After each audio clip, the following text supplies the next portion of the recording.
Welcome to the Brewtiful Game. As always, I am Blake here with Ferris. Hola. And Ron, who is dying. I think that came through. Yeah. I think it did. But you still have to say your line. Oh, right. What's happening? There we go. It didn't feel right. No, it felt wrong. All right. So after we've been sitting in this studio for a while having technical difficulties with software. So I'm excited to actually get in here and start talking. While you were fiddling around and making magic happen on the computer, Ron and I were just playing music back and forth and singing to each other. And We were playing trivia, Being 80s stupid. TV themes. Yeah, it was pretty fun. And then you still got them all right, though. I didn't get any of them. And then we had a you missed it, everyone, because we did a stunning duet of "I Got You, Babe." Yeah. But we didn't want to pay for the rights, so Yeah. we didn't hit record. Sorry about your luck. Yep. It was moving. So what? We got some match day 8 to chat 9. about for Premier League. No, we're on 8 or 9. Where are we at? I think we're on 9. We're on 9. 9! Oh, the problem is Ferris made the notes Of match and up week. top it says 8. Well, So I'm gonna blame Ferris for me. the Adobe file says 9, Sure does. but the title of the actual thing on the thing says 8. But then in the little score thing, it says 9. Yeah, it does. So I missed one. 9! You missed 1-9. So match week 9. Pardon me. But you have the beer pick. I feel like it's been a while since you've had the beer pick. Sure do. Yeah, I don't quite remember the last time I had the beer pick, but Yeah, get to a little beer before we get a little soccer. All right, little soccer. This is a repeat brewery. We've had a lot of their beers on the pod before. This one is only available with this brewery from August to December, so I bet you can kind of guess the style of Pumpkin beer. Pear beer. Oktoberfest. Oktoberfest. A Märzen lager. Ooh, a Märzen. I do like me a Märzen lager. And I do like me an Oktoberfest. From one of our local favorites, Big Storm Brewery, Oktoberfest. Fan-freaking-tastic. Nice. I'm excited. 6-pack in cans. So give me a second while I open this up. We won't really go through the history of Big Storm we have before on the pod, so I listened to one of our previous episodes. Don't remember when the first Big Storm. But if you beer we go had to on. thebrutifulgame.com/beer blog, you can find that real easily to see the last time we did a Big Storm. You sure can. And they're all from day one Delightful. all the way. Oh yeah, nice. I like that Awesome. it's like the nice brown color. So the that little blue German flag, the blue and white diamonds. I don't know what that's actually called, but shines out on there. My label is messed up, and it kind of looks like an ice cube on the side of the can. And I was like, why is there an ice cube in the graphic? But because look at it, it looks like it's split. melting, and yeah, the label is actually just split. It's hysterical. This pairs well with bratwurst, pretzels, and roasted chicken. Love it. I guess Of course it does. anyone should. And on the can also it says, true to the spirit of the great German festival, this Oktoberfest Märzen lager is brewed in the traditional Bavarian style, so you can enjoy the clean finish and toasty malt flavors your taste buds crave. This beer is seasonally limited, so grab it before it's gone. Winner of the 2016 Best Florida Beer. I can't remember if I've had one of these or not. I don't know if I've had a Big Storm Oktoberfest. I believe I had one on tap at World of Beer? I think World so. of Beer, Yeah. they've Which got is- them? they only had it for like a few days before it was gone.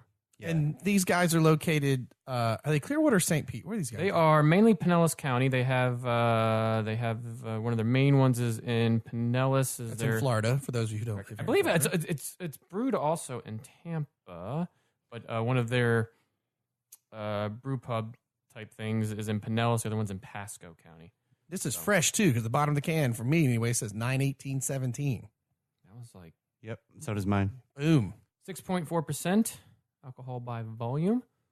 I really wish we had some pretzels in here. Oh, Apologies, pretzels and gents. All mustard. right, shall we do this? I think we shall.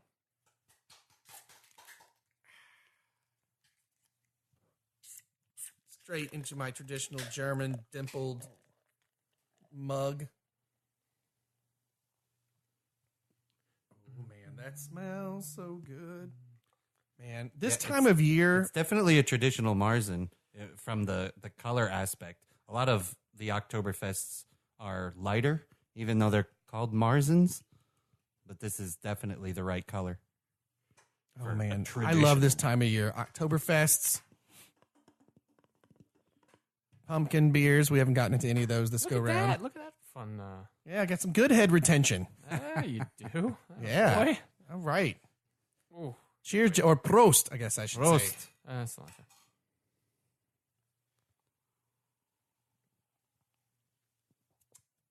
Oh, here's the thing. When it comes to Oktoberfest, I prefer my German beers because they've got a crispness to them that I don't find a lot of the craft ones do. That good. This has got a really good, That good. a lot of malt, but very crispy. Yeah, Doesn't taste very, like syrup. Very, very clean tasting too. A lot of American craft brew Oktoberfest to me tastes very. They're so malty, and it's just kind of sugary, Right. and so I don't like it as much. I do the German ones that are a bit, just a bit crisper. This is good. And it's not as, like you said, it's not as syrupy. Big Storm Brewing, man. When I used to live here in Florida before, I would never imagine there'd be so many awesome breweries here in the Sunshine Now State. we have some We got great ones. over the place. Oh, speaking of which, one of our favorites. Again, this is Big Storm. So before I start talking about another local brew, I do want to shout out to Big Storm Brewing. As always, we'll have the link to their website in our show notes. Delicious Oktoberfest. But speaking of real quick, Ron, you had a chance to go to one of our favorite joints, Crooked Can, for their Oktoberfest, right? I did. I went on Saturday, spent about, 3.5 or 4 hours there, and amazing German food and great beers. I had the Schwarzbier, which was amazing. It's a black lager, right? Yeah. Yeah. And it's a little on the heavier side and also a little on the sweeter side than more sweet than your traditional Märzen like this. And then I had their Oktoberfest, which is one of their more amazing beers. But they had great dancing. They had German traditional dancing. And Were you there for the Stein competition? We have to hold the full no, Stein? because so they sold out of all the like commemorative steins the first night, and The, like leader ones? yeah, Okay. and from what I understand, all of that happened as kind of opening ceremonies on the first night, which was Friday night, and I didn't get to make it out to that one. Yeah, I was upset to have to be at work. I just wanted to be Yeah. so bad. Yeah, it was great. Packed with people and a beautiful day because it was slightly overcast, so the sun was away, and it was in the upper 70s with a cool breeze. German potato pancakes smell in the air. Oh, it was amazing. I love German potato pancakes. It's one of the things I miss the most about living in central Pennsylvania. Yep. The potato pancakes and the awesome bratwurst and vice versa. And, oh, man. And the strudels. Spatzel. I thought it was spätzle. Yes, Spätzle. you're probably right. I don't know. Spatzel. I don't know. It's the noodles. Tasty. That's all I know. It's so good. What did you call me? That's right. This Big Storm Brewery Märzen Oktoberfest Lager you brought, Ferris, is a fail. Do you know why it's a fail? Because you need to have 2 6-packs and not one. This is gonna go down And so fast. We still have another beer in here, but yeah, it's pretzels really and really mustard. good. Pretzels and mustard, yeah. Yeah, Pretzels and mustard. I mean, you brought the Cons potato chips with your I think you were right Yeah, there. that's true. Potato chip. yeah. Well, no, the potato chips are fine. It was the beer that was questionable from Ohio. No, that wasn't questionable. That was I think right the- on par with what we The potato chips were a little lardy, if I recall. lardy. Yes. And you all know it. If you have ever eaten,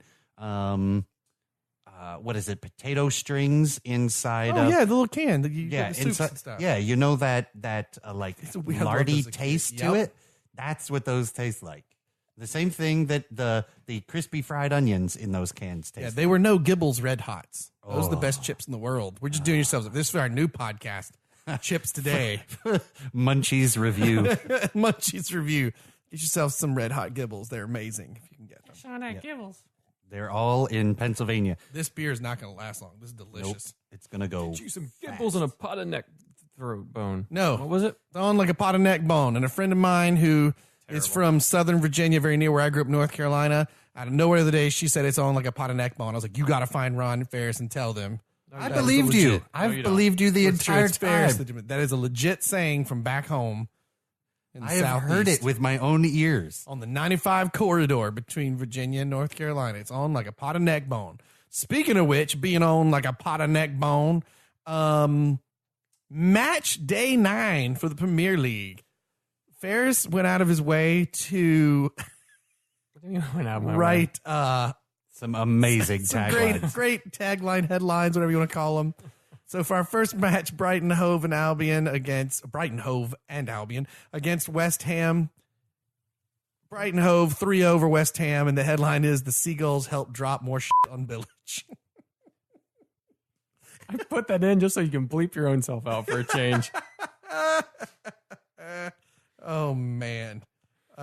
Well, it's true. They though. did. They absolutely did. I mean, Brighton played a great game at home. Glenn Murray, all 75 years of him, put in 2 goals, one early, one off of a penalty, and they kind of ran all over West Ham. And you were really surprised. We're recording this on what, Tuesday night? Yep. We're really surprised that Slaven still has his job. How does he? Well, no clue. Other folks don't. Right. We'll get to those. Yeah. It's on the wall. It's coming. We'll get to those in just a second. Man, I almost got really mad. Ron was taking our normal pictures we take of the beer, and he took my glasses. What are you doing with my beer, man? Where you going with that? That beer is so good. I've become protective of it. Well, and you have to. I mean, you really do have to ask. Like West Ham's down in 16th. They spent a majority of the year down there last year. Barely stood. Yeah. But they brought in a lot of good players, but what the hell are they doing? And also, that 16th place is dangerous in that you've got, 15th, 16th, 17th, and 18th are all sitting on 8 points. It's just goal differential that separates them. West Ham's goal differential, -9. Bournemouth, who's been languishing down to the bottom at 19th, they've got a -7 goal differential. West Ham is... They're good. No, they're going to be... I would imagine they end up being in a relegation zone kind of battle for the majority of the season because they just don't seem like they're gelling at all, especially with the talent, like you said. Well, yeah, they brought in some big names. Joe Hart back in the Premier League this year. Now he's not getting a whole lot of help in front of him. But you also brought in Javier Hernandez. He's had a decent season so far. Has about 4 or 5 goals. And then Marko Arnautovic, which was their record club signing, is just having a horrible year so far. He's been sent off once and missed like 3 games. He hasn't really done anything. What the hell are West Ham doing? I don't know. They're a mess. Faltering huge. A club a couple years ago we thought were going to end up in the previous season in the top 4, potentially the top 6. Yeah, they tanked it last year. One we were talking about this year with the people that they brought in could be up there fighting for a Europe spot. No, they ain't no Watford. No, they're not. No, not at all. And there's so many rumors circulating about the front office looking for other people. Oh yeah. While Village is he has to know though. I mean, he probably wakes up every morning and goes, "God, do I have to go to practice? Let me check the phone one more time." Okay, right before I leave the house. No, crap, I got to go to work. See, if they still haven't fired. The sad thing is that he would be checking his phone because he would find out via he's Twitter or somewhere else first before he even gets a call. He's on the BBC Sport app. Right, the headlines in the Daily Mail before they text him. He's got a little Google search and a Billich sack just waiting to ding and go off on his phone. Did you say a Billich sack? Yeah, Billich sacked. Oh, sack. I was like, is that part of Nacho Ian Nacho's? No. Nachos. If he gets sacked, then we will have a special Billich sack. week only Billich sack. Every time a man, this is the new thing at Ian Nacho's Nacho Shack, is every time a manager is fired, there's special of the week. That's the Billich sack or the cumin sack or whatever. Right. Oh, that sounds really gross. A Croatian special sack. Oh. That doesn't sound any better at all. Birthplace from the split Yugoslavia. There you go. Yeah. I think West Ham sucks. That's your other headline. That's about all there is to say about it. But again, you know what's great about this game? We got to see the home field of Brighton Hove and Albion. I so love cool. that stadium. The Amex is beautiful. And the more times we can do that, the better. It makes me want I want to move there and become a season ticket holder. That stadium is gorgeous. Everybody looks like they're having so much fun, and like when they were at the end when they were winning this game, they showed shots of the supporters, and all the supporters have their arms around each other and they're all swaying back and forth, singing songs. I was like, that's the best soccer environment. It is my home stadium on FIFA Ultimate Team. It's just so cool. And even then, it looks cool. Everybody's waving flags. It's awesome. Moving along. Speaking, we were just talking about Watford. Chelsea over Watford 4-1. No. Is that right? 4-1? 4-2. 4-2. Should be 4-2. Man, Ferris dropping the ball on the numbers on the day. But I got some headlines. He was worried about the headlines. You remember the headlines, and the headlines today are Batman, pow, bang, splat. So proud of yourself.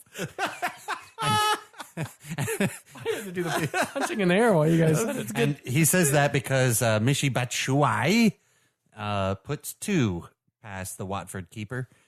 I do feel like this 4-2 doesn't. Watford were all in this game. They were. Yeah. They That had makes a couple it of sound, good chances. If Charleston hits, I think it was one right before half and then one right after half. If he buries those, and they were sitters, this could have been a different game, and they would have been above Chelsea, and Chelsea would have dropped into like 7th or 8th. Yeah. But, I mean, hey, good substitution. Chelsea stuck with it. I think it helped that they were playing at the bridge, and Batshuayi came on, and I think he got the one that tied it. Yeah, in the 71st.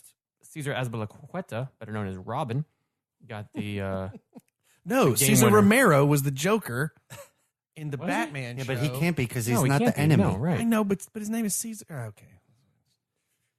And it's not actually Caesar. It's like Cesar. Yeah, but Because Cesar Azpilicueta. it's CESAR. There's no true. A in there. No A. So he's a Cesar. Cesar. You're welcome. But Pedro scores a magnificent one. It was good to see them on the attacking foot most of the game after that horrible defeat last time in the league against Crystal Palace. that attacking, though, is where I thought they were going to get in trouble because, like I said, the 4-2 doesn't really let you realize how close or good of a game it was. I thought that's where Watford was going to catch them, and it looked like they were at any time, like on that counter. Right.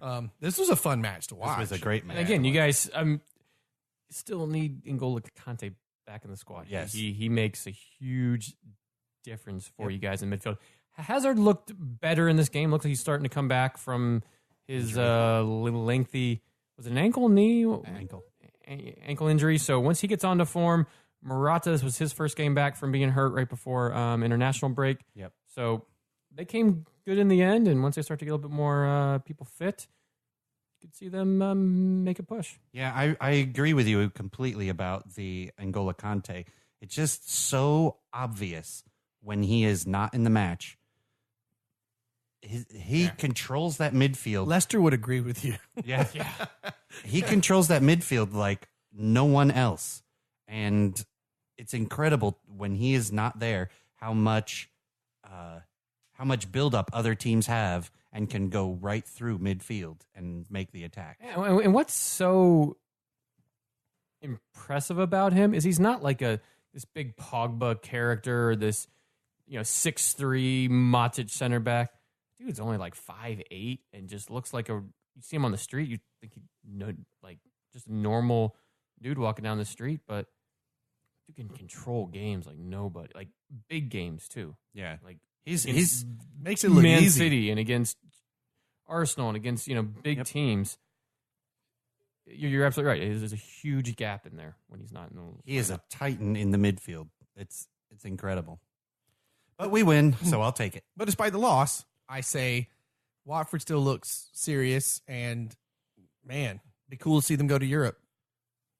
Yeah. There was a good article floating around, and I'll have to go look it up, see who was doing it, but talking about how what was cool about Watford was instead of constant changes and instability, they were saying that their front office, if you see where they are now and look back 5 years, it is a conscious, continuing choice of management to slowly build up to this spot. It's pretty. It's pretty cool to look at their history over the last like 5 or so years. And then I'd love to see them go to Europe. Heck, at this rate, they're just as liable. Year, they're just as liable to get into 4th spot as anyone else at this rate. Moving on. Man, I think this. To be honest, I think this match. You like that one? It is funny. Headline. Sorry, I keep reading that's why I'm laughing. Every time we get to a new match, I'm reading a Ferris headline. This match, I think, was the most entertaining match of the entire weekend. And of course, we're talking Very about much so. the Terriers. We're talking about Huddersfield. We're talking about the team of Sir Patrick Stewart demolishing the team led by Satan himself, Jose Mourinho. Demolishing or Satan. Manchester United. I feel like I'm going to change the tagline to Huddersfield, make it so. But you had Huddersfield, the next generation. But I like the make it so. Okay. Number 1, make it so. That's my Patrick Stewart. Aaron Moy in this game, Bald as Patrick Stewart. incredible the entire Patrick time. Stewart's son. That guy was playing his heart out against Manchester United. It was incredible to watch. Before I let Capitan, right? before Ferris goes on to give his opinion about it, they came out to challenge Man United, which is incredible. They did not sit back. They played a very high press. Manchester United trying to bat the ball around in the back. I thought it was actually going to burn him later. And it was incredible how much they played a high press. They put Manchester United's back 4 on their heels from the very beginning. It was incredible to watch these guys. And they built up quite a head of steam into the 28th minute when Moy puts that one in the back of the net. And, God, it was beautiful. But it was cool to see that they didn't just sit back and say, well, we're just going to, park the bus and try and hit them on the counter or anything like that. They just played on the front foot with a lot of pressure, and it paid off. The line must be drawn. Yeah. That's Mother Patrick Stewart. Speaking of which, by the way, Sir Patrick Stewart shared an awesome selfie he took with Lionel Messi. Yeah. That I shared on our cool. Twitter today. Yeah. That's a pretty cool picture. That's pretty cool. Manchester United sucked. They got beat. I mean, it's as simple as that. They I was a little disappointed. did not deserve the win. It was kind of tight there at the end, but they didn't deserve it. It was. They looked like they really didn't care. I mean, they obviously did. I'm not, they're professional athletes, so yes, they cared and they tried, but it just played very bland. I don't know why Rashford started on the bench. I was very disappointed in Jose's. Why would he start on the bench over Lingard? Lingard, yes, he scored 2 goals today in the Carabao Cup, but those balls that he scored came from Rashford. Rashford creates and is such a talent. Why was he on the bench? We looked a better team in the second half. Yes, we were already down 2-0, so Huddersfield's just going to button up shop and hope to get out of there with the win, which they absolutely did and they absolutely deserve. But why was Rashford on the bench? The kid's 20 years old. Wait, 19. He's one of the two. Either way, he can't even drink in the States yet, legally. He can run for fucking days. Put him in every single game. He wants to play. Get him in games. He came on. Lukaku played a beautiful ball over the top to him. Or not over the top, I'm sorry. It was a cross in from the right, and Rashford got ahead on it. But as soon as he came on, there was a little bit more of a spark, a little bit more of creativity, a little bit more let's run at the back 4. They didn't do that. I think, Ron, you said it earlier. In the first half, Manchester United were just content with passing the ball around midfield, and then there was a mistake that led to the Moy goal, and then another mistake that led to their 2. But no matter who you play in the Premier League, mistakes will kill you in this league, and teams will capitalize. They are too good of teams, and they absolutely did. Lindelof came on for Jones. Jones isn't the best defender, but he looked like a world beater compared to Lindelof, who got turned inside out for one of the goals and then completely misjudged the ball in the air. Right. And just, he looked poor. He's a better defender than how he played, but he's just not off to a good start at Manchester United. No confidence. not getting into the game. I think and Huddersfield took full advantage and deserved the 3 points. You guys had a collective off game, but this to me kind of smacked of two things. One, Manchester United expected that they were going to win this match, so they kind of had a little bit more of a laissez-faire kind of attitude toward it. And then when Huddersfield put so much pressure on them from the beginning and were able to keep that pressure up, I think that was a real shock to the Manchester United tactic, if you will, and then it kept that way for a good portion of at least the first half. Yeah. Would you say that Man United was traveling at impulse speed while Huddersfield was at like warp 4? One could say that. I would think Sir Patrick Stewart would say that. That would be how I think his. So my question is, did you just Why look did I up open the up different Star speeds Trek of the thing other just to- side? Why I wanted to why make did I sure- open up the Star Trek realm to Blake? I wanted to make sure that it was called impulse power. I wanted to call it sublight, but that's Star Wars. I was like, what's when you're not in warp speed? I think it's impulse. I wanted to make sure it was impulse. I'm happy. The that it- Nerdcast will be up next. Hey, we're all nerds about something. Oh, yeah, we are. Speaking of which, beer and Greatest soccer. captain in Star Trek ever, Sir Patrick Stewart. Fight me on it if you say it was Captain Kirk. Professor X, baby. I was a little upset at Jose Mourinho's lack of a fun press conference afterwards. I was hoping it was going to be my a guys played with. Or what was the quote that he said? He said something along the lines like, "It's hard."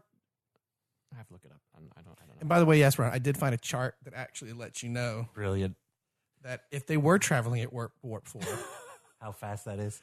warp fast 4 is that? is a distance traveled would be 75,000 light years. In how long? 2 seconds per interval. I don't know. This is a very complicated website. I'm excited to check that out, actually. I was looking for impulse power, but I got a whole chart on speeds on Star Trek, just in case anyone was wondering. Anyways, back to our regularly scheduled program. Jose said they play. They basically had. It's hard to win when you don't play with, or when you show such a poor attitude. Yeah, and I would say that he also displayed in the technical area what his team was displaying on the pitch. And He was very unexcited. He looked like a drowned rat most of the time because it was raining, and he was just kind of like, I don't know, Eeyoring it on the side, looking all. I think that's why we got a boring press conference out of it. Yeah, and he was cold and really rainy. honest. And I'll run through his things real quick. I'm really disappointed. And if I was a Manchester United supporter, not a manager, I would really be disappointed because I think you can play and lose because the opponent had more quality, but not because the opponent had more attitude. So I am really disappointed. Then he goes on to say they played like I like. They played with everything they have, like I like, and like it has to be. They played with everything aggressive, desire, motivation, sacrifice, and we didn't. The team that deserved to win won. Simple. 100% true. That's accurate. pretty much the commentary of the match. I don't know what to say. What I will say plays into the next match, which is the headline is Manchester City score goals. That's all they do. So Man City All the wins time. 3-0. We'll talk about that match a little bit, but to me, that is the bigger story of Manchester United dropping all the points there is that now we got 5 points? Like a 5-point gap. 5 points Yeah, clear. 5-point gap. And Man City seems like a club that could pull, not Chelsea last year. It was a couple years ago when they won the Premier League the last time. 3 years prior to that. under Mourinho. Yeah, it was just a ridiculous head of steam they had. And you're like, there's no way anybody's Yeah, catching up. they were 8 points clear. Tottenham tried to sneak back, and then Tottenham ended up losing. I think we ended up winning like 10 or 12 points clear. Yeah, it just a ridiculous. Yeah, because Arsenal on the last day let Tottenham. That's right, and got into second place. Man City is so good. We've said it a ton of times. Obviously, they're playing Burnley. Burnley not an easy team to score goals on this year, but Yeah, they weren't playing at Burnley, though. no, but Burnley's playing been at better VVA. away this year than last year. It was the home was where they played so well at. Right. But it doesn't matter. Man City's going to score goals. Yeah. And they just look like beasts right now. And Burnley's inside the top 10. They're eighth on -1 goal differential and 13 points. They're not a pushover team like they were. Not at all. So Manchester City, man, they're finding ways to score. Aguero in there. What's crazy is the amount of people who have goals on the sheet. Again, this game's 3 different people for these 3 goals. I think last week when they scored 7, there was 5 different on the sheet or something. Yeah, like that? 4 or 5 people. Yeah. And they're continuing to score goals. I mean, at some point they will falter. They had the early game against Bournemouth where they almost lost, but came out with a very late draw there. So at some point they're going to falter. They're back. Yeah, but if they play Line Bournemouth still tomorrow, isn't the best. It is very good, but it's not necessarily like a Barcelona back 4 when under Pep when they were winning everything under the moon. It's not quite there, but. I mean, can you score more than them? Probably not. Right. I think what's going to end up happening is at some point, someone is going to really have a good answer for the attacking play of Man City, and they're going to end up beating Man City, and it'll be a total upset. But all the teams will pay attention to exactly how the defense played. But will it be too little too late? Who knows? Because, I mean, right now, that's insane. Man City to Man United, so first place is second. 5-point difference, a 10-goal differential, 28 goals for Man City at this point, 18 for Man United. Below that's Tottenham with 13. That is 28. That was the other thing about Chelsea that year, too. Right. They had a crazy goal differential. This is just, they're great. Yeah, I don't know what the tactic is to necessarily beat them at the current time. You think back when Chelsea was on their tear last year, and it didn't really matter at the time, but how Manchester United stopped Chelsea was they man-marked Hazard the entire game. Who are you going to do that with on his team? De Bruyne? Well, you have Silva, Aguero, Sane, Sterling available. Like, who are you going to do that with? You still got 24, 25 games, though. Yeah, it's still long There's season. a lot of season left to play. Let's see. This moves us on to Newcastle, Crystal Palace at home at Newcastle. Newcastle wins. And what is your headline here? It's Mikel Merino comes off the bench, gets his first goal, and 3 points for Newcastle. That was pretty much sums up the game. It does. Crystal Palace still look dire. By the way, guys, they lost today to no one. Like it's the EFL Cup. I forget what it's called now. But Carabao Cup. It's their inability to win anything, and they lost big to one of the lower league teams today. It was not pretty when it was all said and done. I'm looking it up right now. I thought I had it on the BBC app. Bristol City. 4-1. 4-1. Ugh. They're just. I know we're potentially are beating a dead horse here. There's much like Man City on its rise. I just don't see Crystal Palace coming out of this bottom spot. It's like Aston Villa, a couple seasons ago. It was just kind of a foregone conclusion. And I mean, Newcastle, we weren't really sure of the first few games, but they're all the way up to 7th right now, and they're getting some of these wins. I think this is their second or third of the year where they just score a late goal off of a set piece, off the head and in. I mean, 3 points will add up, and these 3 points now will come in huge come April and May. Absolutely. Man, this beer is still so good. Yeah, I'm going to need another one here shortly. Yep. The Crystal Palace, I don't think any lifeline is going to help at this point. Can we go back to the Man City match for a second? Oh, yeah. Because I'm looking at the Premier League app, and the picture on it reminded me of a very awkward moment with Pep Guardiola. And I'm going to show you this picture and then describe it. But here's the picture. Oh, right, where he's got his arm around, yeah. He's got his arm around Sterling, and he's kind of smacking him on the ass. And it looks, I don't know. Out of context, this could be a fun Photoshop This game. looks like I'm uncomfortable in my workplace, Yeah. as opposed to as opposed to like, hey, you did a good job. It looks like he's actually about to punish him. Like, that was a bad pass. Right. That was a bad pass. And like, you're going to pop his butt like you would a kid. Yeah, it's so... And like Sterling's sitting there like, I'm talking to HR tomorrow. It's so funny. I'm uncomfortable in my workplace. My coach just treated me like a sex object. Amazing. Oh, I'm glad that got in there. So our next match up at home, Stoke City fall to the Cherries. A big 3-point for Bournemouth, who are trying to get out of that relegation area.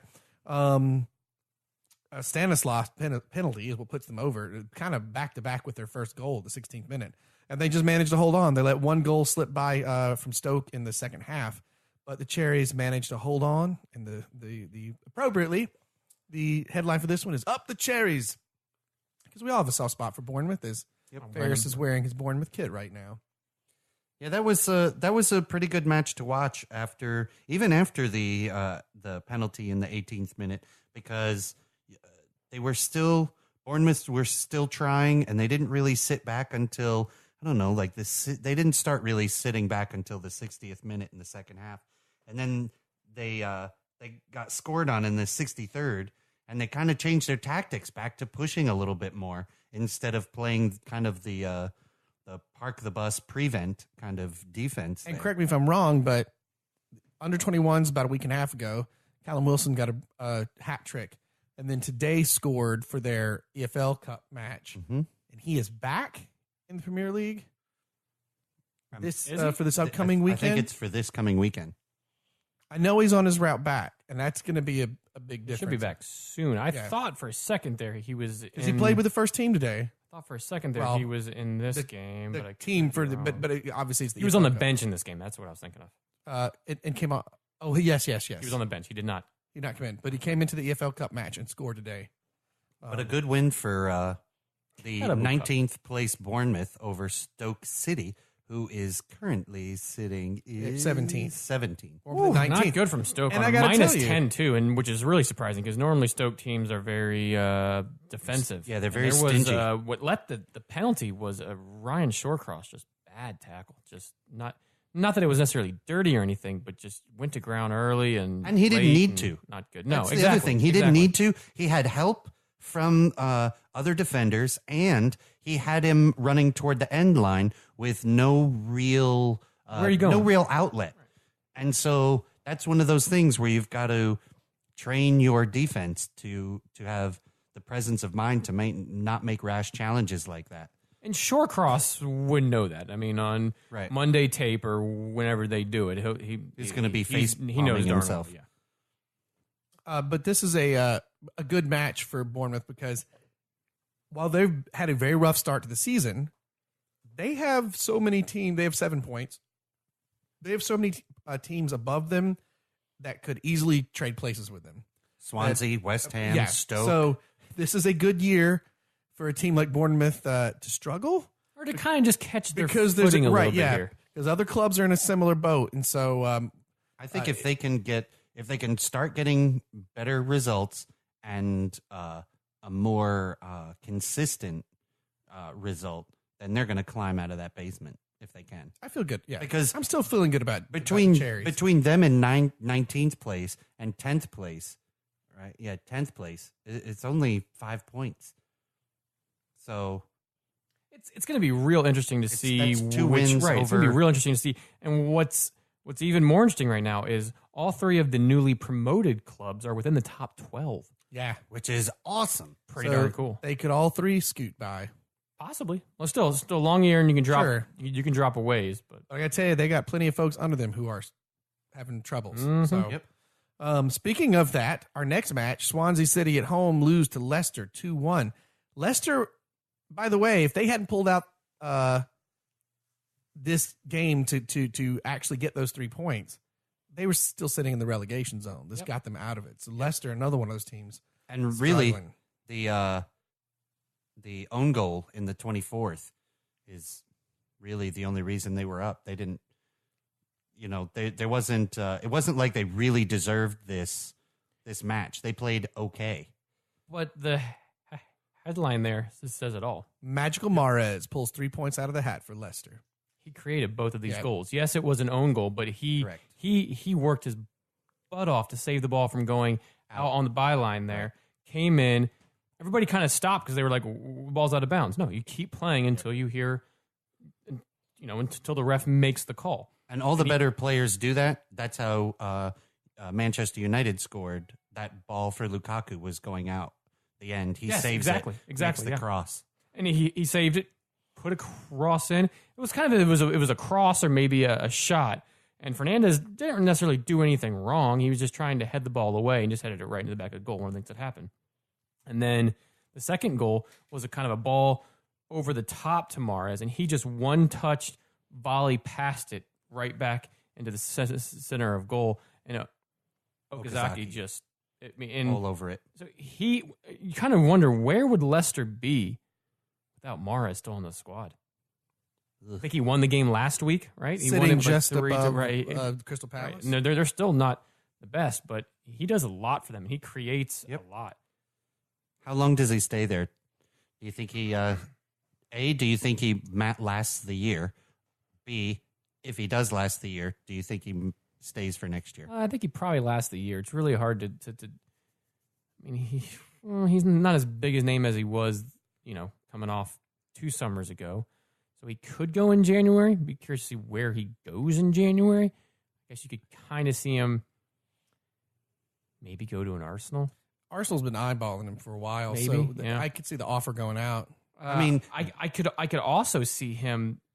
Oddly enough, I could also see him going to like a Newcastle or a Watford. That's what I was going to say. Watford, Newcastle, Burnley. I think that those guys could really. Burnley, I think he's a little too expansive for Burnley there, but Newcastle or Watford, I could see that. I don't think he's going anywhere in the top necessarily. He's in Chelsea, probably not. Tottenham, probably not. Manchester United, probably not. City, he wouldn't even get in their bench. But Arsenal actually could use him. Arsenal could use him. Because they're also going to be losing some people. Right. Yeah, I mean, he would actually make sense. But Arsenal's going to go after Thomas Lamar again, which they tried to get prior that to the won't season. happen. And he's younger, a little bit more talented, a little bit more potential. They got to pay a double, or probably more than that. I think Burnley strikes while the iron's hot. He isn't worth as much as he was. And if you have to pay a bunch of money, if he gets you into Europe, it's worth it. Yeah, but Burnley, and we'll get to it here in a bit. There's been a lot of talk about Sean Dyche and some other job at the current time. So And that would crush them. Right. But that's why I think, if they were to keep him and snag Mahrez, that could bump him up. That could bump Burnley up 3-4 positions in the table. Possibly. And then if they get into Europe, then all that extra money, it's possible. They're within reach. Man, I'm sorry I was laughing. I just read Ferris's next headline. It's so cheesy. Oh, God. For Southampton versus West Brom. You got to let him say it. With a goal from Sofiane Boufal. What's the headline, Ferris? Boufal the way. Whoa. And if you didn't see this goal, where that comes from is the dude was in his own half. Yep. And it was one of those ones where, again, you're thinking a foul should have been called. People kind of stopped for a split second. Boufal kind of wiggled his way out of a little pack there and then just started to sprint up the center. Maneuvered around a couple of guys and just about top of the box, as cool as you like, just slotted it home. Beautiful own goal there in the 85th to seal 3 points in the 12:30 NBC game. Play by the long ball, die by the long ball. It was a match that I definitely thought was going to end in another West Brom 0-0. It was 5 minutes away. Had a solo effort from Boufal all the way, not come through. It would have been that way. And I want to say Boufal came off the bench, but let me confirm. He goes Boufal he did come off the way. Bench. He came off the bench for Dusan Tadic. So went off the bench, just saved them there. Who had a terrible match. Tadic? Yeah. He just was non-existent. He couldn't get a rhythm. He couldn't get in the game. That's kind of like Tadic is a very talented player. Yeah. And he can score goals. He had kind of a bad dive in this game as well, but he's not consistent enough. If he's consistent, he could get himself and could still, I guess, get himself to a big club. And he's not consistent. Yeah, I think we're gonna need another beer, dude. It is time. Okay, bruh. Pat, well, you're the one with him. Pass it around. Don't Bogart. Which brings us to the next match. Well, we should say the next day, Sunday. Oh, right. Sunday. It was Sunday. It was 12 freaking goals in 2 games. That was a fun day. Unless you're a Liverpool fan. Or if you're just from the city of Liverpool in general, whichever side of Anfield you're Merseyside, you're not happy if you're in a blue or a red kit if you're from Liverpool. But you know what is good? Is beer. So I'll pour one out for the Everton and Liverpool folks because it was a rough weekend. Or if you're a Liverpool and Everton fan, pour one in your cup because you're gonna need it. Yeah. You know what? Pour 2. So first up, the Blues and the Reds of Everton and Arsenal. Arsenal woke up. I just knew because Arsenal Ozil was going to this. Yeah, here? exactly. I just knew because Arsenal was going to go play a club they should demolish that they were probably not going to. So it's weird. But Everton is so bad, they make Arsenal look epic. That's true. Is my headline. Right. Before the real headline of Koeman headed to the door courtesy of Ozil. And headed. See what he did there? Headed. Ozil got his goal that actually won. That was technically the game winner because it put them at 3-2, I believe. No, lies. It tied it at 2-2. That was tied, right? Yeah, no, that was the game winner. It put them at 2-1 because it was a late goal by Everton. So yeah, that's the one that actually. Well, no, it's crap. It's not a winner. It's not winner at the very. Anyways, moving on. But you're right. His Ozil head showed up. led Koeman to then be sacked 2 days later, or yesterday. I think it was yesterday, So man. yeah, It the wasn't day just after today, this yeah. game. Yeah. He gone. Yeah, it was it was not a good day for Everton. Not that there have been many good days for Everton. They're sitting at 8 points with a negative 11 goal differential, sitting at 18th place in the relegation zone. And they spent like £200 million. They spent so much money that this club should be great, and they're not. Again, they made Arsenal look fantastic. They spent as much as Manchester United did in the offseason, and they're in 18th. Spent it in the wrong Well, place. 18th, and Manchester United's in 2nd. And it's a game where they didn't have a good defense anywhere because Arsenal's got 5 goals from 5 different people. It didn't matter. No, and Ashley Williams and Michael Keane, who they brought in, who is a very talented young, they both have not played very well together. But at all. They did get the first goal, and I thought, well, exactly. This is Arsenal's and going to I like. think it was Tony Soundgood said on one of the social media things, if you're Arsenal, why the hell do you leave Wayne Rooney open that bad? Yeah. He Much had of the game. all the time in the world to shoot. He's going to bury it. If he has that much time, yes, he's 32 years old. The dude still has one of the best shots in the game. He's going to bury it. So and he did. Also on social media, I saw Wayne Rooney's first ever goal for Everton. First ever when he was wearing number 8 for them many years ago. And the first goal in this match were identical, just flipped on the other side of the field. So Wayne Rooney was coming up from the Everton left, did some cool slick moves, was outpacing someone, did a neat turn, shot and scored. This one was from the Everton right. And it was cool. If you check out our Twitter, I think it's on there. You can see they're remarkably similar. It was pretty slick. But Everton also ends up getting a red card out of the match as well. Why you don't pull Drezagana off at halftime? I don't. Well, and in fairness to him, he looked like the only one in the midfield willing to put in a tackle, willing to play a little bit. But it was all frustration. Well, by the way, everyone, because he scored first, you get half off this week at Ian Nacho's Nacho Monreal Nacho Sack. And you can buy the Koeman platter. Yeah, the Koeman platter. Because Nacho Monreal got the first goal in. And then next week you can get the village sack. That still just sounds so gross. The Croatian special.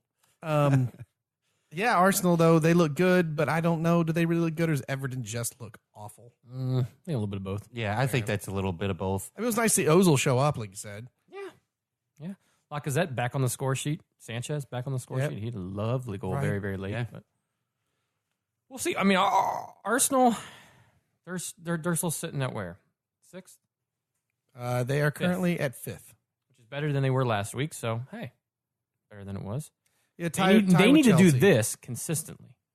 Sure. Yeah, And doing this against a team in 18th is not necessarily what you want to see. You wanted to see this against Liverpool and some of these other teams. Well, that's what they have to do. They haven't shown that yet this year. So, yes, it's 3 points they should and did pick up, but can they do that consistently from now until the end of the year? and it might have been Sanchez that slammed the door, because it was Sanchez's goal that officially pushed Everton through goal differential into the top spot of the relegation. Relegation, yeah. Because they had, with the second goal, they had moved out of it. They were going to be just in 17th, but Sanchez's goal Drops them. dropped them. Timber. Man, I don't want to see Everton relegated. Thigh.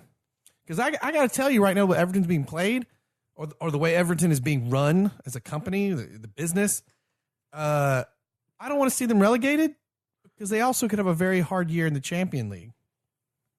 Or the championship, I should say. Sorry, the championship. I don't think they'll end up in those bottom 3 places. I mean, still very early. All signs point that way right now. Yes, they're making a coaching change early. 9 games.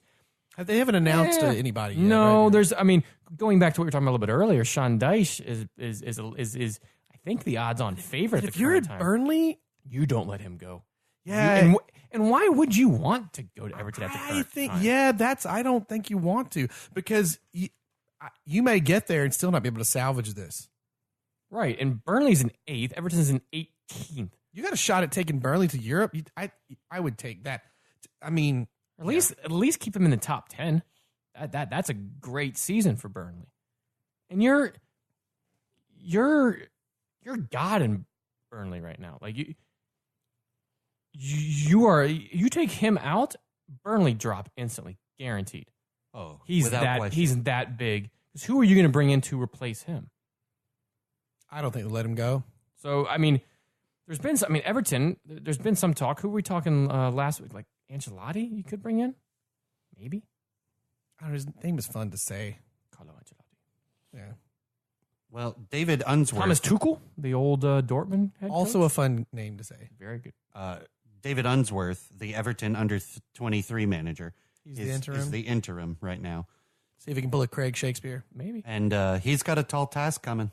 I mean, they do have a lot of young talent on that team. Wayne Rooney is going to take over as coach.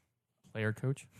That'd be his. No, what was some of the other ones? Speaking of Wayne Rooney, it was Ryan Giggs was being talked about in his first, and then bringing back David Moyes. I could almost see them doing that. As much as Everton fans probably don't want that, I could see them bringing back David Moyes. He's currently unemployed. Hey, what's he doing right now? Exactly. He's last I heard him, he was on BBC 5 Live doing commentary. It could happen. And for our other 5 goals for this day, Tottenham at home. I guess that curse is gone for home. Yeah, They obliterate Liverpool 4-1. which made my weekend all good. If Manchester United lose, play Liverpool. That was there was amazing. Harry Kane in like the 8th minute gets a slick ball over the top in a 1-2 style play, and he just turns that defense inside out, chips the ball to the inside, and has a fine go at the net, and it all happened so fast. It was an incredible goal. Liverpool, they have got to, for all the people they have that can score, that lack Nobody of in defense. Lovren in this game got pulled off before half. Look, they're sitting there. That's terrible. At 9th and 10th and 9th right now. I could easily see them ending the season at 10th, at the way they're sitting with their defense. I think they have too much firepower to end in 10th. I think they're really in a fight to make that top 4. Oh, I think they're in a fight to take the top six. I think who's in the top 4 right now. I think the only person I had was Arsenal instead of Tottenham. But that top 5 right now, I don't think changes too much. Well, right now, if it's Watford versus Liverpool, I'm putting my money on Watford. So I still think it's going to be a hard thing for them to get in that top 6. That's a lot of good. That's a lot of well-rounded clubs above them. Yes, they've got a ridiculous amount of firepower, but it's a lot of well-rounded clubs above them. And they it's unbelievable. They put all of their eggs in the Southampton defender, whose name is just gone from me right now. But they put all of their eggs in that basket and when they didn't sign him, had no other center backs in the world could have signed for Liverpool. Could have signed Michael Keane first. You could have signed people from the German. I mean, there's a whole bunch of defenders out there. Right. You could have come in and signed Shawcross from Stoke. He's a quality defender. Somebody else to play besides Mr. I'm going to put up my hands for an all-side Joel Matip, which led to the second goal there. If they continue to struggle in terms of like breaking into that top 6, what pressure do you think falls on Klopp or not? He's got too much experience. He's already starting to feel a little bit of that. To be honest with you, I think so.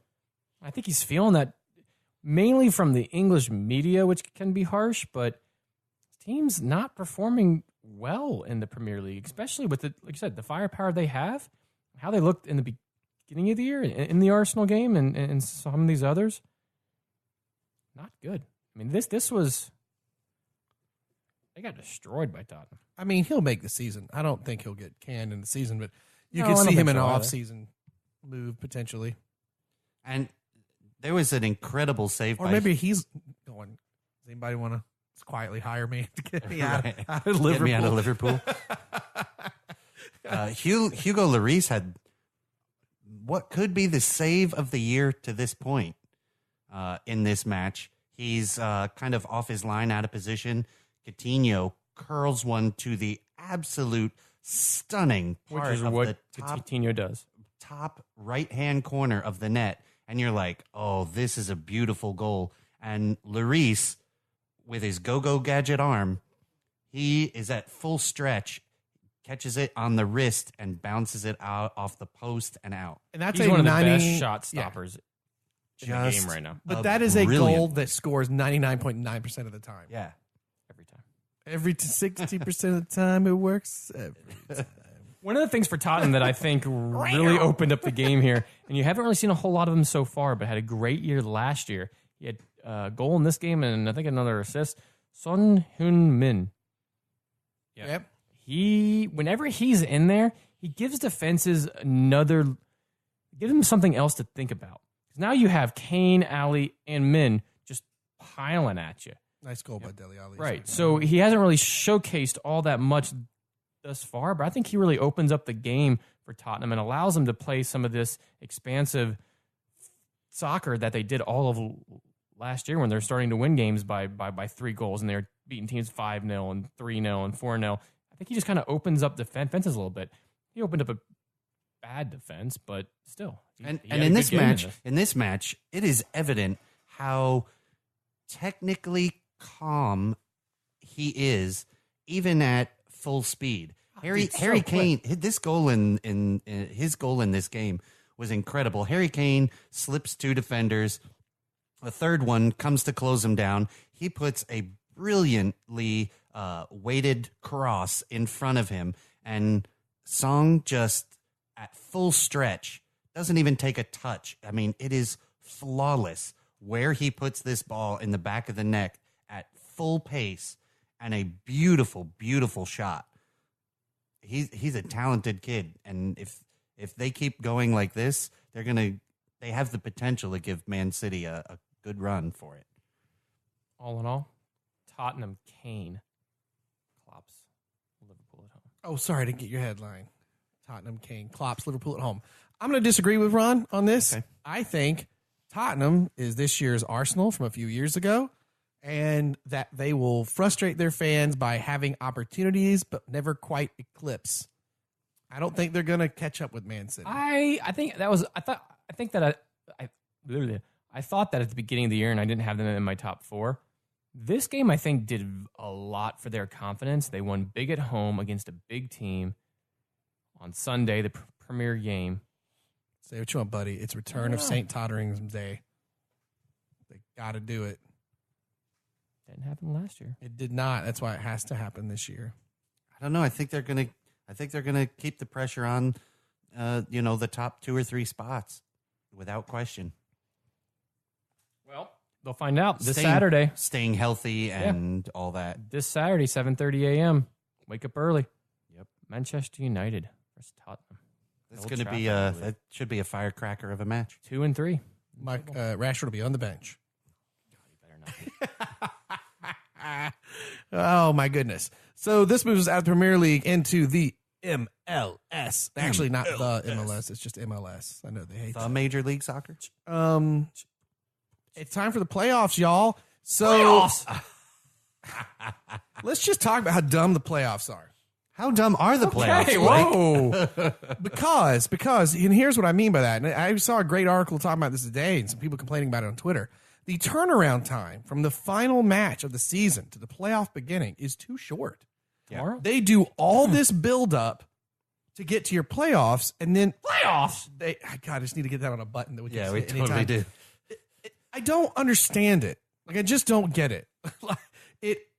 It takes kind of the momentum out of it. You've got clubs that are dying to get that first bye so they can have a normal amount of time before their next game.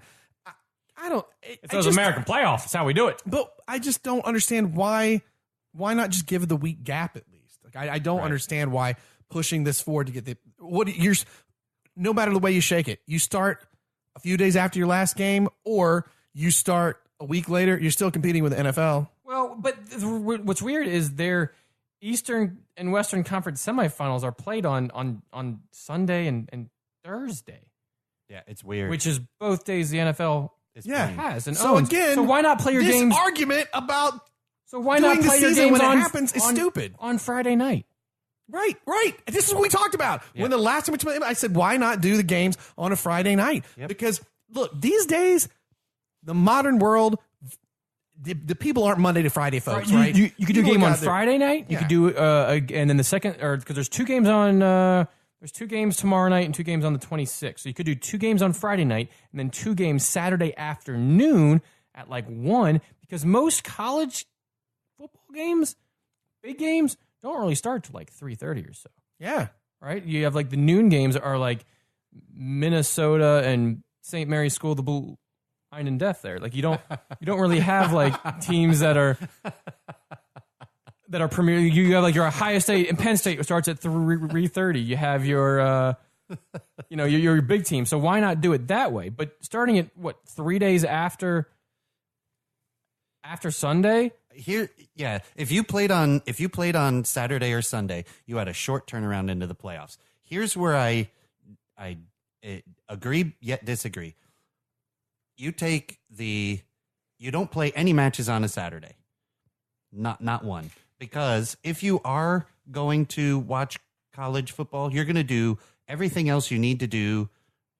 Go to the mailbox, go to the... Yeah, you'll take care of all your stuff. And mow your lawn, whatever you're going to do. You're going to do that in the morning, into the afternoon. Then you're going to go hang out. So no games on Saturday. You play, for instance, you play Chicago, New York, Vancouver, and San Jose on a Friday night. Then the following Friday night, you play Atlanta, Columbus, and narrow it down on Fridays. And then Well, the other problem is then, some teams have a 2-week rest. I get it, but you could play all of these games on Friday nights with the big game being on a Friday night and never compete with anything. No, I agree. Instead of competing with the Saturday schedule or the Sunday schedule, you're going to put... Or you know what? Hey, you want to do the Wednesday like they're doing this week so you don't compete with anything? Do it next Wednesday. Do you know what I mean? But give it a week. Give it some time between and also to play to your point, do the Friday games that Friday, then Wednesday have those other games. You know what I mean? More than 3 days. More than doing a midweek and then going back to a Sunday. No.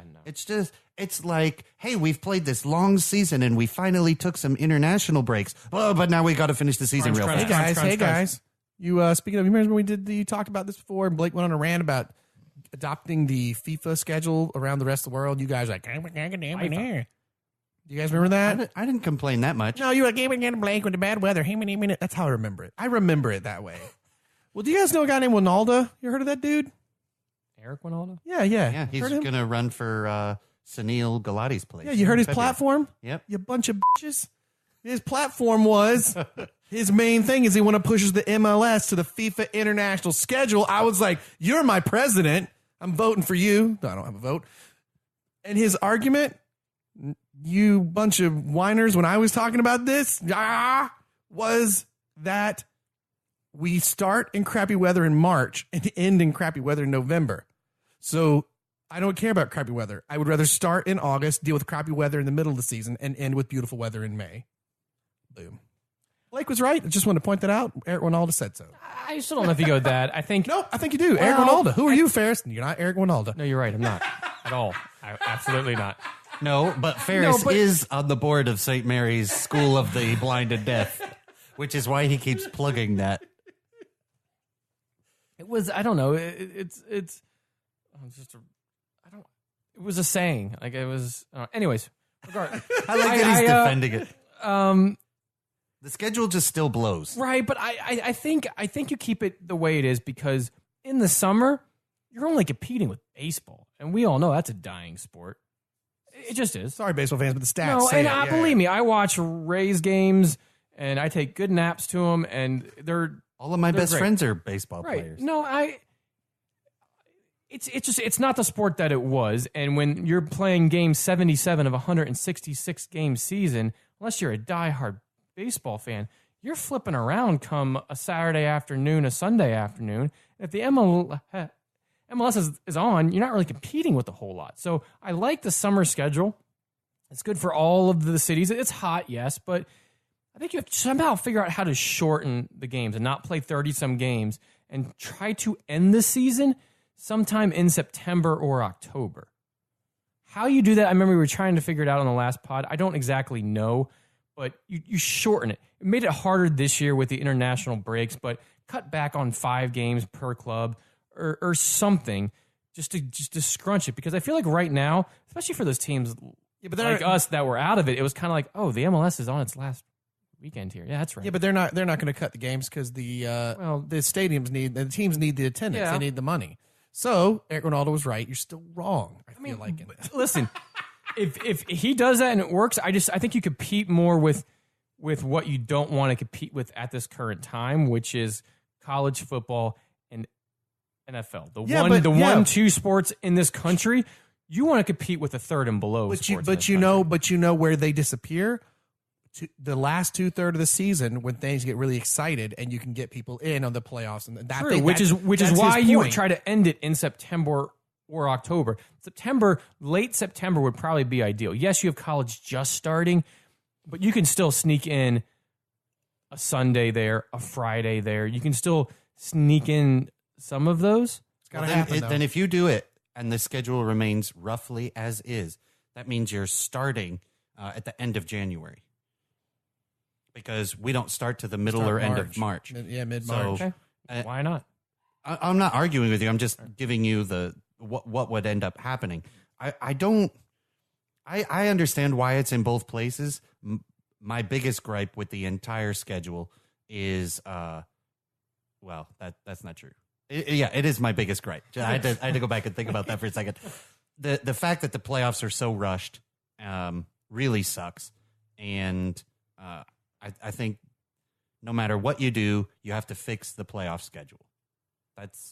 And I think that in a world where soccer's average age is not getting too much older, where other sports like the NFL and stuff it is. I mean, look, NFL's still got the monopoly, guys. They got so many as far as like viewership and stuff is happening.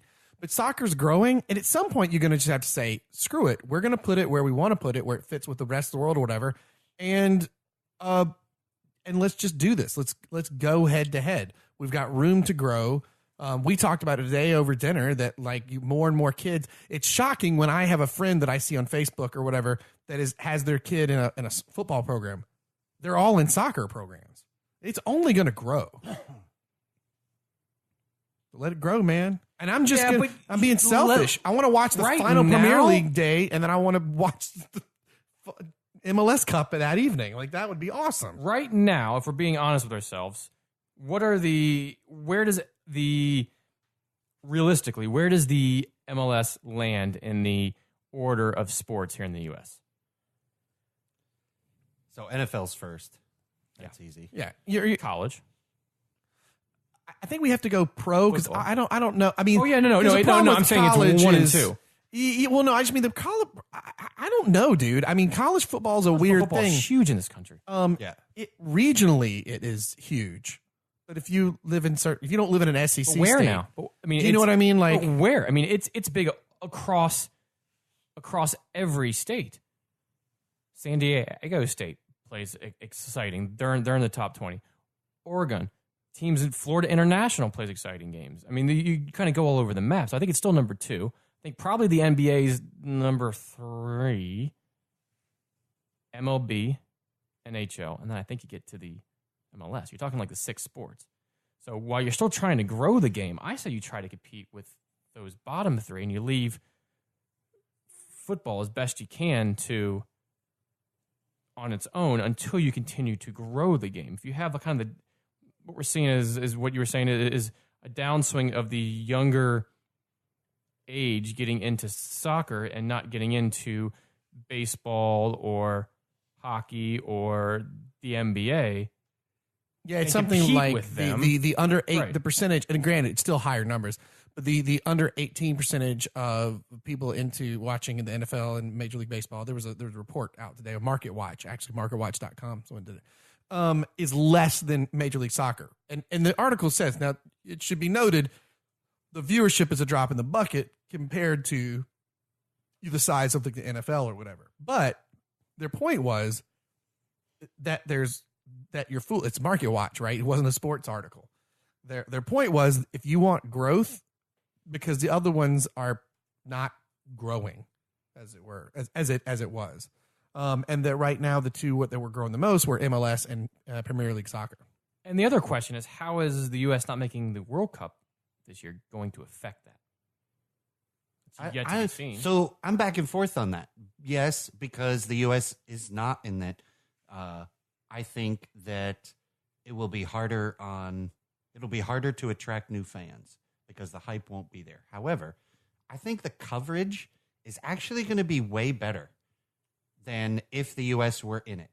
And I think because honest soccer coverage, you mean? Right, because it won't be so ethnocentric just on the U.S., right? So people that do have teams in there that they occasionally watch will probably be able to actually watch some more of those games because Brazil, they won't Spain, be because they won't be competing for U.S. time slot. So all of the kids that are I know. That helps. Yeah. Right. So like all of the kids from Brazil and South American teams that are in there and European kids that are over here are going to be able to see more of their games because there won't be so much from the US. And the kids that live here that are from foreign countries are going to be more into soccer and watch the MLS, things like that, because some of their national team people are in the MLS. So I think that I'm kind of two minds. Yeah, but we're trying to get American-born kids into the sport. Now, was that statistic? Hold on. I think you said no. We're trying to get soccer viewership in the United States up. That's the overall thing. The U.S. interest of getting U.S.-born kids into the sport is a different subject. We're just talking about the viewership of the World Cup ratings in the U.S. So, the statistics, was that specifically to the MLS or was that to the Premier League? MLS. Premier League was separate. They broke them all down, all the sports down. Yeah. And the under 18 was much bigger for MLS and Premier League than it was for terrible for baseball. Was not good for NBA, and it wasn't that great for NFL. And it should be noted, prior to all the controversies that are maybe surrounding the NFL this year, this was based off 2016. So this has nothing to do with any anthem protests or anything like that. Or this was 2016 that the data was off of. So this is, which, as we mentioned today, we were eating dinner. There were so many there were domestic abuse allegations and arrests. There was the head injuries, the concussions. So the parents aren't putting their kids in the game. I mean, it's all stuff that we're seeing, and it just means that. And again, this ties back to the Brewtiful Game, that first article I wrote way back when about the way that craft beer grew the same way or is growing the same way that soccer did, or soccer is in the United States. It's that same thing. Craft beer is still a drop in the bucket compared to Coors and Anheuser-Busch. If you really look at the numbers. However, it grows, right? It grows so much, the big two are buying craft breweries. Right. They've noticed, that growth is so much, we have to start buying these. Right. So the article was just interesting. Roger Goodell buys the MLS. Well, we're in a turning point. Like we're, things are growing. Business investors, they like growth. That's where the returns are in. So essentially the Ronaldo for president. The information is saying that all these kids that are into soccer now that are 18 and under, when they're in their 30s, soccer is going to be way more important to and them. Their kids will definitely be watching soccer. I agree with that. And that means also, these kids who are growing up and becoming bigger soccer fans in their 30s, people that are into NASCAR, which the demographic is 45 to 55. 52, according to that article. That 57 for Major League Baseball. That's all going to start fading off because there are not as many kids now into the sport. Because it's all about the money. The advertisers don't. Anheuser-Busch, they're wasting money on a 60-year-old dude. Right. Do you know what I mean? That he's going to get what he's going to get. It's the younger people. I say Anheuser-Busch, we're talking about under 18, but you know what I mean? The advertisers want to get the younger people involved with the brand or whatever that will then carry forward. And it's all about the money. That's not what's selling tickets. That's not what's selling ratings on TV. So in a way, they are painting themselves into the corner, because the more they advertise for that specific demographic to make the money now, they're painting themselves into that corner because no one's looking out for the people who are, younger, trying to get into that sport. And there's a couple of correlations, or that are interesting. It would be interesting to see if these have anything to do with it, because one of the things the article talked about was, you can blame whatever you want to, distracted devices, kids, and everything. Baseball, football, NASCAR, not as much NBA and NHL, but those numbers weren't moving as much. But baseball, football, NASCAR, you can do a million things on your computer or phone while watching that sport because there's so much downtime. Right. Soccer does not have that downtime. So in a world where distractions are everywhere, I wonder if soccer is popular or gaining a popularity just in the way that it's run. Those billboards that went up, for 90 minutes, you won't breathe or whatever. But it's true. You watch the whole match, as long as it's a good competitive match. You want to try to fire off a tweet, you can miss a goal. And there's only so many in a game, right? So you pay attention. That's different. I mean, NFL, what is it? Averages 12 minutes of actual 11 play? minutes. A 2.5-hour game lasts 4 hours in the NFL. Yeah. And it's 11 minutes of actual time. So if you were to take a stopwatch and start it when they snap the ball and end it when they call the play, whistle the play dead, you're only watching 11 minutes out of that, almost 4 hours, because you're watching. So they snap the ball, they play for 3, 4, maybe 5 seconds. They argue with the refs? Not yet. They blow the whistle dead. Then they argue with the refs. You see multiple replays of every play in the NFL. Then you see a shot of the coach, a shot of the ref, a shot in the huddle, shot of the other team's coach. Then you see crowd. Then you see them coming out of the huddle. There's all this other stuff that you're watching, and none of it really is the game. I'm in my umpteenth year of playing fantasy NFL football. I have watched half of 2 games this year. Yeah, I haven't watched very much at all. And that was because I was at a bar when it was on. It was like a Thursday night game. And I was at Tampa Bay Brewing Company, and it was a game on, and I kind of half watched it while I was hanging out with friends. You should be more concerned about Premier League fantasy. Well, but fantasy plays into it. I know what you're saying over there, you jerk. Look what you did, you Look what you made me do. Fantasy football hurting NFL. Not in revenue numbers. It's hurting it in loyalty. Oh, yeah. People aren't becoming fans of teams. They're like, screw this guy. He got hurt and ruined my fantasy team. Right. Yep. Which is a really nice human thing to do. Right. It is a game. There's still players. There's still people. Yeah, it's become a game. And let's be honest, one of the reasons that I can play fantasy football and this year not be that tagged into it, my app does a lot of the research for me. Right. I don't have to. I literally need to know nothing and play a game with friends that weekly we get scored on. When the history book is written 50 years from now, and however sports are in this country, who knows it'll be.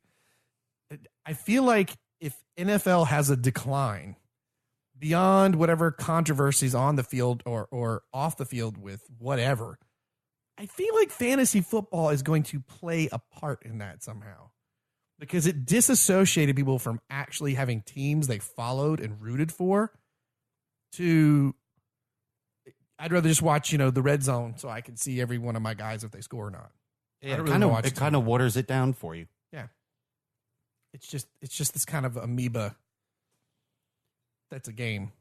When fantasy football was harder to play, you had to score your own and it wasn't an app on your phone. Right. Who did that? I didn't play that way. It didn't automatically give, if I open my app, it says, hey, top 5 people on the waiver wire you should be paying attention to.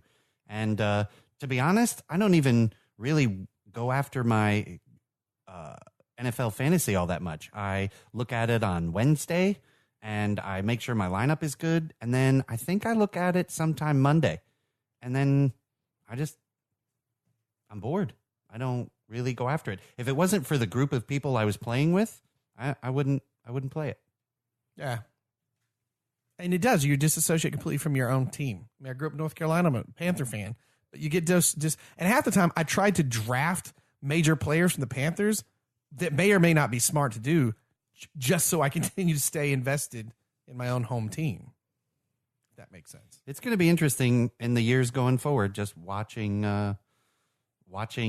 the evolution of all of these sports as they compete for their spot in the market in the not only in the continental U.S. but the world market. Yeah, I didn't mean to derail this by saying the playoffs were stupid from the MLS. No, I agree though. I kind of got us derailed a bit, but I think this all, everything that's happening, you see MLS do things like that, and it's frustrating because you're like, guys, we are ripe to grow. We're so ripe to grow. These dumb decisions don't help you grow. And really, if you want to showcase anything in the MLS, it's the playoffs. Yeah. Playoffs. Because the best teams are the ones that are there, and by and large, you're going to have the more exciting soccer matches in those playoffs. In theory. Yeah, you got a new team in Atlanta that scores left and right. That's an exciting story going into a playoff system, like a playoff year. So play into that, build that up, But then again, your partners have to get the hell on board. ESPN, they suck. Like they don't. Play of the week hardly ever goes to anything in the MLS. And the reason I say they suck is because they pay to have the MLS. Yep, and they do not cover it well. They covered Decision Day. Pretty good. It wasn't too active in the one day out of the season. Are you kidding me? Well, no, that's harsh. No, it isn't. That's harsh. They cover. They don't include it in their other sports shows like they ought to. ESPN FC's on every day of the week. And ESPN FC. It's on ESPN and no. ESPN Ferris, 2. you're missing it. No, you're missing the point. I don't care about ESPN FC. That's like saying the actual MLS match that's on ESPN. I don't care about that. If you're going to pay to have these matches on ESPN, you should be bringing this up during Pardon the Interruption. You should be all the other shows. Yeah. There should be man, did you guys? And by the way, one of our top 10 plays of the week, third was this awesome save in Portland. That should be on there if they're going to. I wish they would, and every now and again they do, but they do more Premier League. ESPN's going to go right MLS.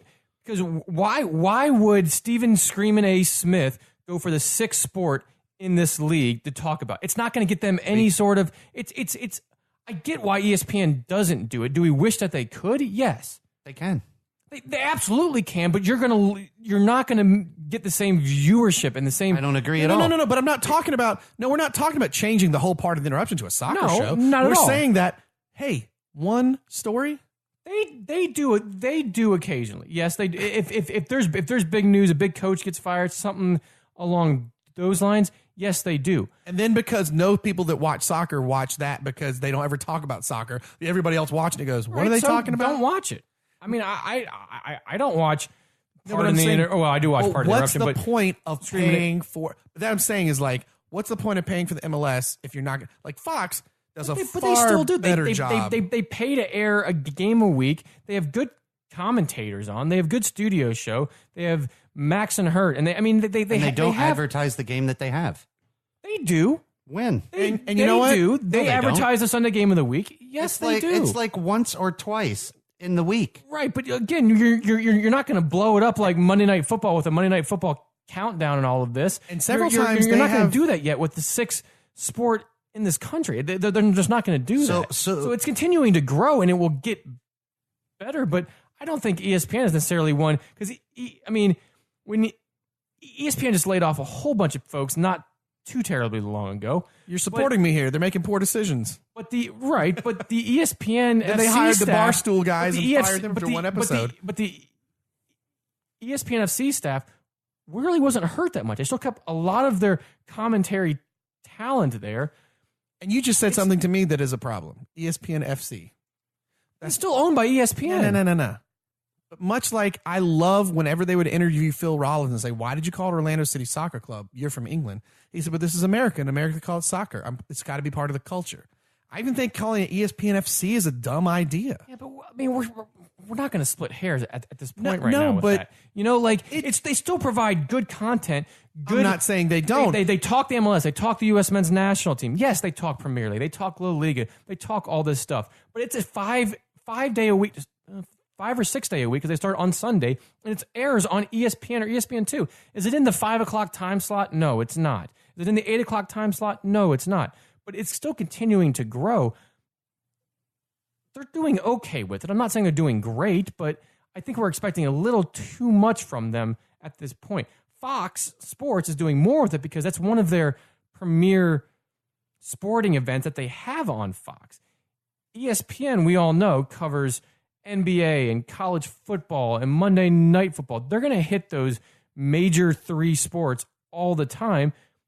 Will they throw in a couple of soccer things here and there? Yes, but it's not going to be at the frequency at which we would like it to be. I think with them bleeding the viewerships they are and the money they have been, that this story I said, what we've seen in 50 years, part of it will be Fox's and NBC's rise to power in the sports market. What ESPN declines because they don't get on board.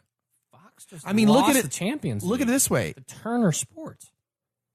Sure. That hurts Fox. Yeah. But you're talking about competition there. You're talking about like companies competing because they want it, right? I mean, that's up to Turner Sports now. Can they do great coverage? Well, we don't know that yet. But point taken. Fox and ESPN go for a joint bid to take the Premier League from NBC. Premier League says, we'll actually take less money from NBC because their coverage is good and yours is not.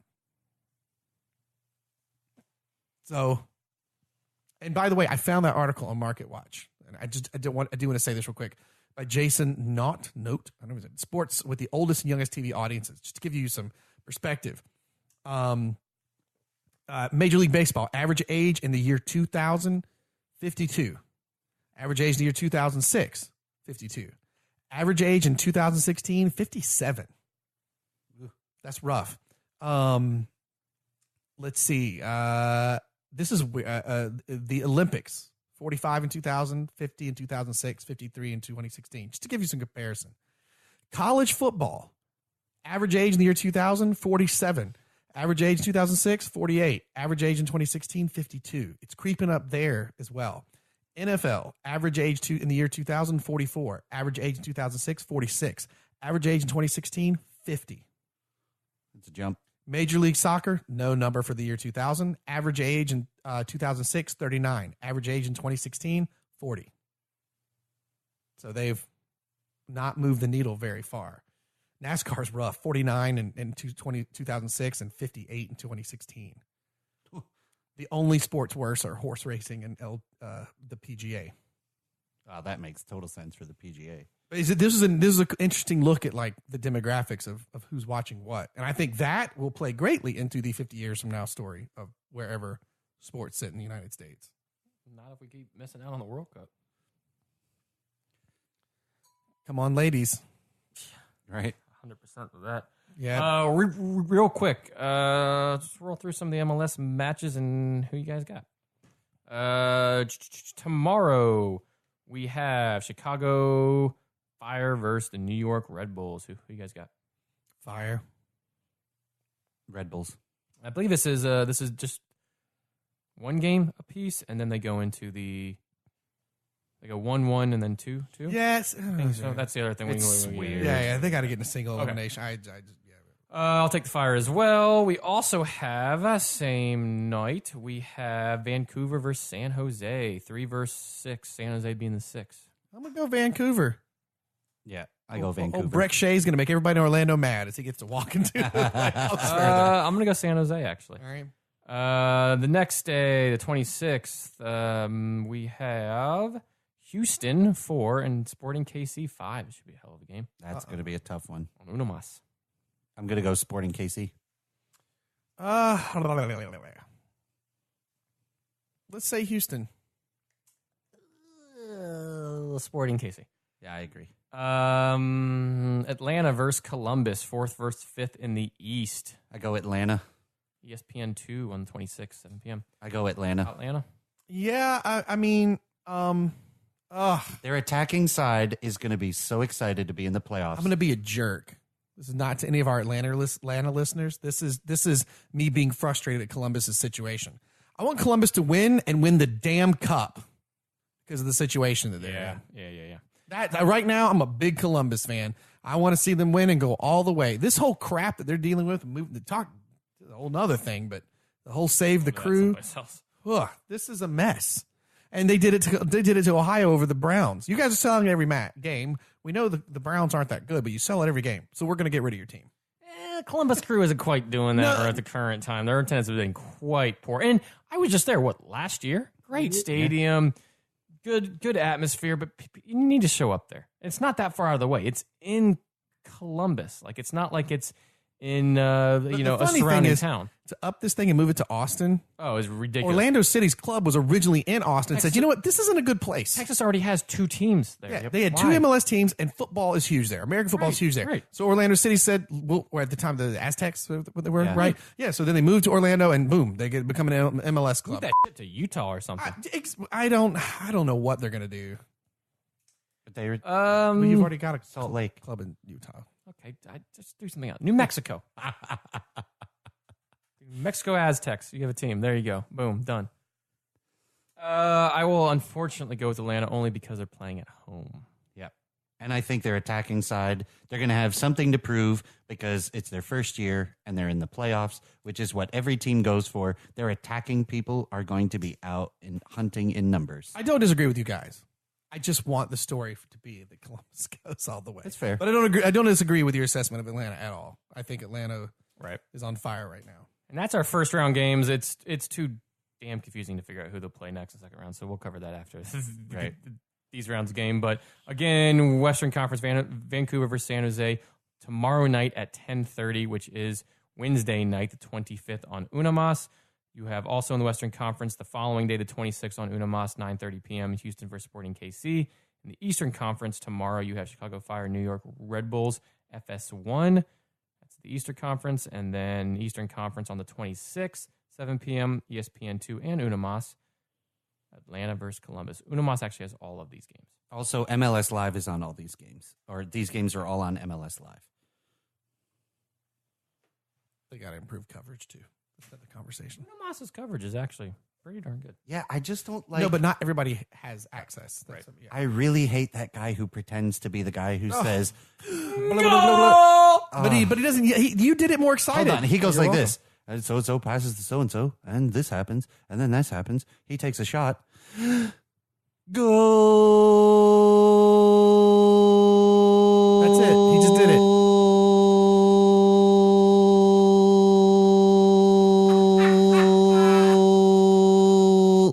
That's about the enthusiasm. Okay, so if we were to audition for the role, I could totally do it. all right, good. No, like a good like Ron version of it. Oh, no, I'm going to let you go first. Let me go first. Yeah. It's let's see. It's a Kai Kamara goal. Nervous. Kamara goal. Do we want to? No. We're about to figure out why we're not Let's commentators. do an Orlando City goal because they're far and few between. Why not? Kaká passes to Rivas. Rivas to Kaká. Kaká to Laren. Golazo! Did you just call him Golazo?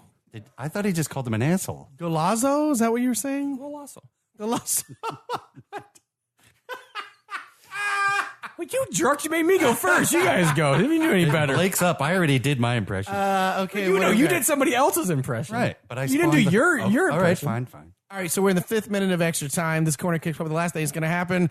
All right, he takes the corner kick, and it's off the head of Dwyer, and it's in! Goal! City wins! That's mine. Yeah, but that saying's very rare. Yeah. that was- We got you in our dreams, guys, in That our was dreams. awesome. Good job. In our dreams. That was me, I love like the rock and roller like hands hands that I with made. it, and hands with it too. All right. All right, now you got to go. And I can't look at you when I do it. Don't look at me. Like turning her backs. Columbus are just batting the ball around the midfield. And if they keep this up, they're going to lose possession. And it's a cheap turnover to Rivas. Rivas at midfield, all alone. There goes Rivas, off like the rocket. Can he do it? He's going. He gets one pass right around the keeper. He shoots, it goes off the post, but it goes in. Score, Rivas! That's pretty good, too. There you go. Now that everybody's deaf. Neighbors are like, what the hell is going on? Rivas hit the post? You know, And then it went He in. went in, He but hits bang. clouds before he hits that's the the thing. post. That's He why hits it's crazy. the post so hard. This actually does make sense. That it would then, like, you know, hit the bent- back of the keeper and knock him out and go into the goal. He's Scott Sterling! Yeah, like, it hit the keeper in the back of the head, give him a concussion, and rock it into the back of the goal. That's exactly what happened. My thought was that the ball hit the post so hard it bent the post, and then the ball ricochets in. I'm glad we have Tom Traxler here. Tom, what does I'm yours just sound saying, like? have some enthusiasm, dude from Unimos. I'm with you, yeah. Because he just It's talks. the breath so in. and so and so and so does this. So and so and so and so shoots. Go. You know, it makes me think that someone told him, hey, Bill, you got to do the goal thing. I saw this thing the other day on the YouTube. The kids like that goal thing. Do it. So every time he's like, go. And he hates himself a little bit more. It's like if you ever watched the theatrical version of Blade Runner, it's got narration. Like a old detective movie. Ridley Scott and Harrison Ford, that wasn't in the script. And the movie company was convinced no one would understand if they didn't do it. So they made Harrison Ford go in and record voiceover, and they told him, and he just decided, I'm going to do this so crappy that they don't use They it, won't want it. but they used it. And It's terrible. awful. He's like, they don't have job applications for killers, but I am one. It's so like, bad. I can't even do it. It's so bad. That's what that guy's like. He just totally tanked it on purpose. Yeah. He's like, hey, yeah, do that thing. Do that thing. But you got to hold that for like a long time. Yeah, that was too short. Do it long. Yeah, I saw it. The kids on the YouTubes, they were sharing it left and rights. You got to just keep that up. We had to get another dialect up in here. Yeah, it's true. Yeah, since we didn't get a new episode of Mrs. Miggin's Pie Shop. No, we didn't mention that today. Boom. Well, I guess this got us wrapped up. For those of you, let us know if you got your koozies and your magnets and stuff. Everybody should have had it on like the 21st or 22nd. Yeah, please let us know because we want to make sure everybody got their stuff. And we have a couple more left. So if you do want to leave us a review on iTunes or Stitchers, leave a rating, review, do like a screenshot of it, whatever. DM us on Twitter, or you can send us an email, thebrutifulgame@gmail.com. Or if you just go to our website, thebrutifulgame.com, you can find all the places to get in touch with us. Also, we are on the iTunes. We are on or Apple Podcasts, as it's called now. We're on Stitcher, as well as just about every other podcast thing you can find now. Tune in, Octopod. I don't know. There's so many different things. Instagram, Untapped, still so awesome. Untapped just had like their 7th year anniversary, I believe. Yep. Facebook. Facebook. Thank you. Did we say Instagram? Instagram. I think that's all of them. There's a lot of them, but I yeah. don't know. I Check think out after it's like episode 72, and I still don't have it memorized. Check out the Brewtiful Beer blog. Yes, It's a ton of fun stuff. Beautiful beer log. not the Brewtiful Beer log. I said blog. But the blog. I don't I'm know. still excited over the Revis goal. I okay? know that Scott Sterling, the guy off the back of the head. Which, if you haven't seen that Scott Sterling video, Scott classic. Sterling, or the second one, go back and watch it. That's great. Well, gentlemen, as always, a pleasure. Love the beer. Cherish the game. The Brewtiful Game.